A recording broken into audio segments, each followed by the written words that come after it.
Olá, bem-vindo a mais um episódio de Escavador, escavando respostas bíblicas para suas perguntas. E eu quero continuar o vídeo da semana passada aqui falando sobre a segunda vinda de Cristo como sendo uma única vinda e neste momento da segunda vinda, o que significa para nós o arrebatamento. Semana passada nós apresentamos Apocalipse 3:10 e falamos do significado dele. Volte lá no vídeo anterior e veja lá a segunda vinda de Cristo, se você não assistiu. Apresentamos 2 Tessalonicenses 1, de 6 a 8, dizendo que na segunda vinda de Cristo, a segunda, última e definitiva vinda de Cristo, a primeira tendo sido a encarnação, quando Jesus viveu entre nós, a segunda vinda de Cristo proporcionará ao mesmo tempo alívio para os crentes, como também julgamento e aflição para os incrédulos. Outro texto que mostra isso, 2 Tessalonicenses 2, versos 1 e 2. 2 Tessalonicenses 2, 1 e 2. Agora, irmãos, vamos esclarecer algumas coisas a respeito da vinda de nosso Senhor Jesus Cristo e de nosso encontro com Ele. Não se deixem abalar nem assustar tão facilmente por aqueles que dizem que o dia do Senhor já começou. Não acreditem neles, mesmo que afirmem ter recebido uma visão especial, uma revelação ou uma carta supostamente enviada por nós, diz o apóstolo Paulo. Veja que estavam espalhando aos cristãos que o dia do Senhor já havia chegado. Paulo, então, contra-argumentando, corrigindo aquele erro, disse que não era verdade, não poderia ser verdade. E por que não poderia ser verdade? Veja, como teria sido fácil para Paulo, nesse ponto, dizer, sabe por que não é verdade? Porque eu ainda não fui arrebatado. Vocês não foram arrebatados. Mas ele não diz isso, esse não é o argumento dele, para justificar que a segunda vinda ainda não aconteceu. Percebe? Qual é o argumento dele? Ele diz no versículo 3, 2 Tessalonicenses 2, 3. Não se deixem enganar pelo que dizem por aí, pois esse dia, o dia do Senhor, não virá. Até quando? Não virá até que surja a rebelião e venha o homem da perversidade, aquele que traz a destruição. Veja, ele não falou sequer de arrebatamento. Ele falou que não virá até que o homem da iniquidade, o homem da perversidade se manifeste trazendo destruição. E ouça o que ele diz no mesmo capítulo 2 de 2 Tessalonicenses, lá no verso 8. Então, o homem da perversidade será revelado, mas o Senhor Jesus o matará com o sopro de sua boca e o destruirá com o esplendor de sua vinda. Ou seja, gente, assim como em 2 Tessalonicenses capítulo 1, aqui em 2 Tessalonicenses capítulo 2, nós lemos a respeito de apenas uma outra vinda de Jesus. A segunda e última vinda de Jesus Cristo ao mundo. Algo que ainda não aconteceu e que não acontecerá em secreto, como veremos daqui a pouquinho.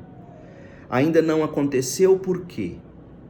Porque o homem da iniquidade, o homem da perversidade, o anticristo, ainda não foi revelado. E quando isso acontecer, Paulo disse que a segunda vinda ocorrerá. E não será para arrebatar os crentes, mas para matar o homem da perversidade. Você prestou atenção? Releia 2 Tessalonicenses 2, de 1 a 3 e depois o verso 8. A segunda vinda será para destruir definitivamente com o sopro da sua boca e o esplendor de sua vinda, o anticristo e os seus seguidores.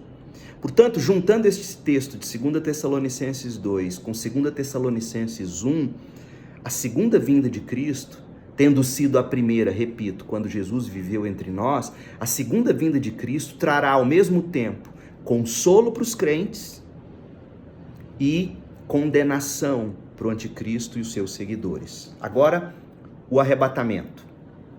1 Tessalonicenses 4 é geralmente utilizado para se dizer que Paulo está falando de uma primeira de duas vindas, tá?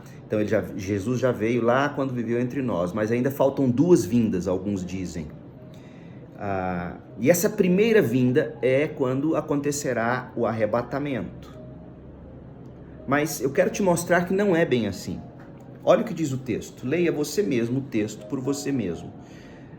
O texto puro e simples. 1 Tessalonicenses 4. Agora é na primeira carta de Tessalonicenses, não na segunda. 1 4, de 16 a 17. Pois o Senhor mesmo descerá do céu com um brado de comando, com a voz do arcanjo e com o toque da trombeta de Deus. Primeiro, os mortos em Cristo ressuscitarão. Depois, com eles, nós, os que ainda estivermos vivos, seremos arrebatados nos ares, nas nuvens, ao encontro do Senhor nos ares. Então, veja, então estaremos com o Senhor para sempre. Sim, esse é o texto do arrebatamento. De fato, sem problema nenhum, não tenho problema em chamar o evento de arrebatamento. É arrebatamento. E Paulo conclui dizendo, então estaremos com o Senhor para sempre. 1 Tessalonicenses 4,17. Agora, o meu entendimento desses versículos, e não vejo motivo para você pensar diferente, é que sim, realmente seremos arrebatados nas nuvens ao encontro do Senhor nos ares. É isso que diz o texto. Será como uma grande multidão, digamos, indo ao encontro do seu Senhor para dar ao seu Senhor boas-vindas, recebê-lo com honras. Então nós desceremos com ele em sua chegada triunfante para sempre. Paulo diz que nós deveríamos nos consolar mutuamente com esta verdade, 1 Tessalonicenses 4,18, e não confundir, como tanto se vê. Então, 1 Tessalonicenses 4, versos 16 e 17 falam desse momento em que seremos arrebatados às nuvens nos ares, receberemos o Senhor com honras e voltaremos com ele para sempre. Por que eu coloco dessa forma? Gente, a expressão ou encontro, como está aí em 1 Tessalonicenses 4,17, ou encontro, seremos arrebatados nas nuvens ao encontro do Senhor nos ares. Essa expressão, e aqui eu preciso dizer isso, toda regra de hermenêutica, boa hermenêutica, precisa que você também utilize outros contextos, que tragam mais luz para um texto talvez difícil de ser compreendido. Então, outras 2 ocorrências dessa expressão, o encontro, no Novo Testamento, estão lá em Mateus 25:6, para falar da parábola das 10 virgens, e Atos 28:15, quando Paulo chegou a Roma. Então, pessoas foram ao encontro, certo? Nos 2 lugares, tanto em Mateus 25:6 como em Atos 28:15, nos 2 lugares o que se tem é um grupo de pessoas saindo para encontrar alguém, acompanhar essa pessoa lá, recebê-la com honra e voltar para o local de origem. Voltar para o local de onde elas saíram para ir receber a pessoa. Portanto, 1 Tessalonicenses 4,17, de fato, parece não estar dizendo que nós encontraremos o Senhor para ir ficar com ele lá e depois voltarmos uma segunda vez. Não.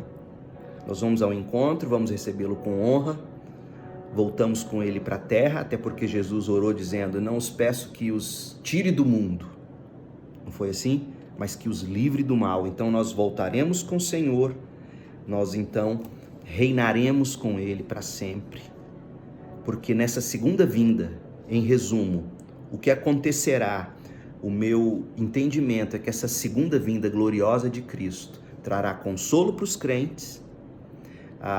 crentes julgarão e reinarão com Cristo, e ele então definitivamente estabelecerá o seu reino. Sim, há arrebatamento, mas para irmos receber com honra o Senhor e voltar na mesma hora para reinar. Deus te abençoe.